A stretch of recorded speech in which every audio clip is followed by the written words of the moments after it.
Akyat na sa 3 ang Pilipinong nasawi sa nagpapatuloy na bakbakan sa pagitan ng Israel at Hamas. Kinumpirma yan ng Department of Foreign Affairs. Inaasahan naman sa Lunes, makakauwi na ang unang batch ng mga Pilipino mula Israel. Si Patrick De Jesus sa sentro ng Balita Live.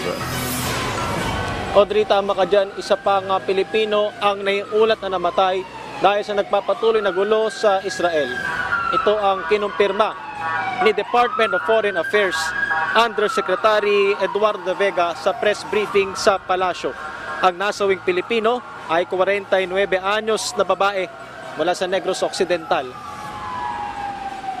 Her family is aware, the president is aware, and the Philippine government, of course, is working. Yes, is working with the family. The embassy in Israel is in touch with the sisters who are in Kuwait, actually, for the repatriation of remains. Dahil na dito ay umakyat na sa 3 ang kabuuang bilang ng Pilipino na nasawi dahil sa sagalot sa pagitan ng Israel at militanteng grupo na Hamas, habang may 3 ang nawawala. 22 Pilipino naman sa Israel ang nagpahayag ng intensyong makauwi ng Pilipinas dahil sa economic reason matapos nga mawalan ng trabaho dulot ng gulo. Sa October 16, Audrey, ang unang batch ng mga makakauwing Pilipino o binubuo ng 8 OFW. Wala naman nakikitang problema ang DFA sa Israel patungkol sa repatriation.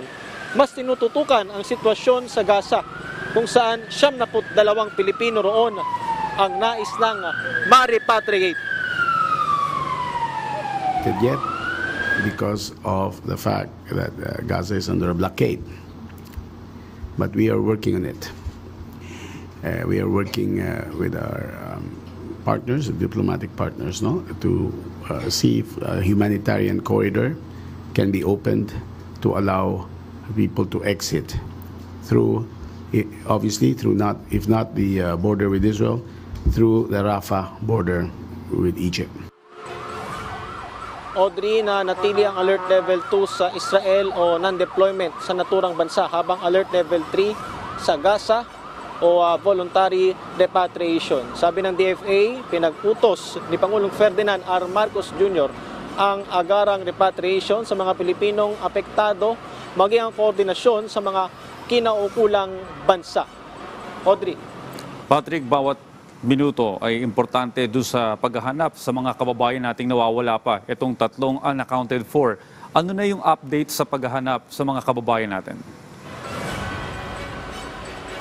Yes, Audrey, patuloy nga yung pakikipag-ugnayan ng DFA at ng ating embahada sa mga kinaukulang bansa para nga agarang makita itong 3 Pilipino na naiulat na nawawala. Binebere pa rin kung kasama ito sa mga hostage o maaaring nagtatago lamang sa gitna ng bakbakan sa pagitan ng Israel at ng militanteng grupo na Hamas. Audrey. Maraming salamat, Patrick De Jesus.